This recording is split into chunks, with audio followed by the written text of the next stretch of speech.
Dhaka central ইউনিভার্সিটির অধ্যাদেশ জারির দাবিতে রাজধানীর সায়েন্স ল্যাব, টেকনিক্যাল ও তাঁতিবাজার মোড় অবরোধ করেছে 7 কলেজের শিক্ষার্থীরা। এতে বন্ধ রয়েছে যান চলাচল। দুপুর 1:45টার দিকে ঢাকা কলেজ থেকে মিছিল নিয়ে এসে অবরোধ করে আন্দোলনকারীরা। তারা জানান, বৃহস্পতিবার উপদেষ্টা পরিষদের সভায় ঢাকা সেন্ট্রাল ইউনিভার্সিটি আইনের খসড়ায় অনুমোদন দিতে হবে।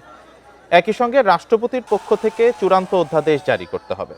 শিক্ষার্থীদের দাবি, গত 7 ও 8 ডিসেম্বর শিক্ষা ভবনের সামনে অবস্থানের সময় জানুয়ারির প্রথম দিকেই অধ্যাদেশ জারির আশ্বাস দেওয়া হয়েছিল। তবে এখনও সে বিষয়ে কোনো অগ্রগতি না হয় তারা বাধ্য হয়ে সড়কে নেমেছেন বলে দাবি তাদের। গত রাতে একটা নোটিশই করছে, তারা দ্রুত সময়ের মধ্যে আবার অধ্যাদেশ দিতে চায়।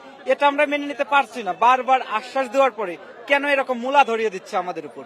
যখন আমরা ক্লাস করতে গিয়েছি তখন আমাদের যারা বর্তমানে কর্তৃপক্ষ তারা বলে, তোমরা কি, আমরা চিনি না, আমরা সেন্ট্রাল ইউনিভার্সিটি মানি না, তোমরা 7 কলেজের আন্ডারে ছিল, তোমরা 7 কলেজে থাকবা। এক্সাম হয় না সময় মতো, পরীক্ষার ফলাফল মানে এক্সামের যে রেজাল্ট সেটা পাই না সময় মতো, সেশন জট, তারপর আরো অনেক কিছু। এরকম অতি দ্রুত বারবার সময় দিয়ে সময় পিছানো, এরকম তালবাহানার মধ্যে আমরা আর থাকতে চাইছি না। এ বিষয়ে আরো জানাতে আমাদের সাথে যোগ দিয়েছেন সহকর্মী নজরুল ইসলাম। নজরুল ইসলাম, সেই দুপুর থেকেই তো তারা অবরোধ করে রেখেছেন, এখন পরিস্থিতি কেমন দেখছেন এবং ভোগান্তি আসলে কেমন হচ্ছে? ভুক্তভোগীরা কি বলছেন এরকম অবরোধের বিষয়ে?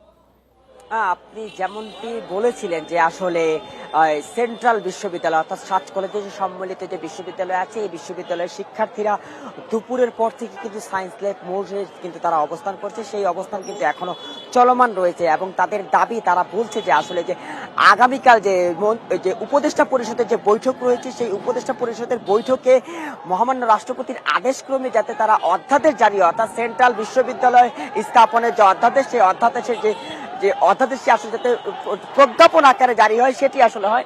এবং সেই ক্ষেত্রে আমরা একটু দেখতে পাচ্ছি যে এই মুহূর্তে কিন্তু যে নীলক্ষেত থেকে যেই মুখী যে বাস যে আসলে যে গণপরিবহন, সেটি আসলে যে সায়েন্স ল্যাবের যে ব্লক করা জায়গাটি রয়েছে, যে সেখানে 7 কলেজের শিক্ষার্থীরা যে সেন্ট্রাল বিশ্ববিদ্যালয় স্থাপনের দাবিতে অবরোধ কিংবা ব্লকের প্রচারণা করছে, তারা কিন্তু সেই জায়গাটাতে আসলে সেই যে গণপরিবহন তারা কিন্তু ব্যারিকেড ভেঙে ঢুকতে চেষ্টা করে। এবং ইতিমধ্যে কিন্তু আমরা দেখতে পাচ্ছি এবং আপনাকে দেখাচ্ছি যে গণপরিবহন যে ব্যারিকেড ভেঙে ঢুকতে নিয়েছিল, এখন কিন্তু সেই 7 কলেজের শিক্ষার্থীরা সেই জায়গায় গিয়ে তারা আসলে যে মানব ব্যারিকেড তারা দিয়ে দিয়েছে এবং গণপরিবহন আসলে সেই ফাঁক দিয়ে ঢুকতে নিয়েছিল যে ব্লকেটের যে চৌরাস্তার মুখী যে রয়েছে সায়েন্স ল্যাব, সেই জায়গাটাতে আমরা এখন দেখতে পাচ্ছি।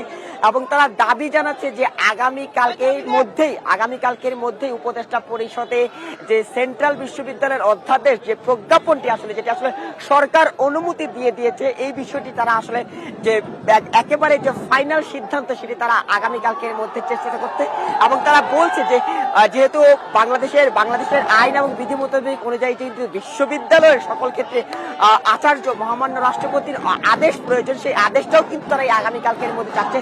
তারা বলছে যে এর আগেও কিন্তু বহুবার তারা শিক্ষা ভবনের সামনে নানা জায়গায় কিন্তু এই 7 কলেজকে বিশ্ববিদ্যালয় প্রতিষ্ঠা করার দাবিতে তারা আন্দোলন করে এবং সেই ধারাবাহিকতায় কিন্তু তারা বলছে যে তাদের সাথে নানা রকমের কথা নিয়ে সরকার প্রতিষ্ঠান থেকে বলা হচ্ছে, কিন্তু তাদের দাবি মানা নেওয়া হচ্ছে না।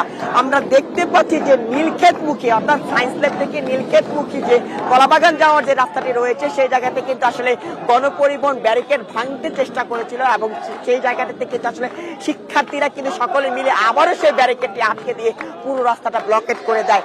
তো সবকিছু মিলিয়ে তাদের আসলে দাবিটাই হলো যে আগামীকালকের মন্ত্রী পরিষদের মাধ্যমে অধ্যাদেশ অর্থাৎ 7 কলেজ যে স্থাপনের যে অধ্যাদেশ সেটি তারা বাস্তবায়ন চাচ্ছে। তো এই ছিল আমার কাছে রাজধানীর সায়েন্স ল্যাব থেকে সেন্ট্রাল বিশ্ববিদ্যালয় আন্দোলনের সবশেষ খবর।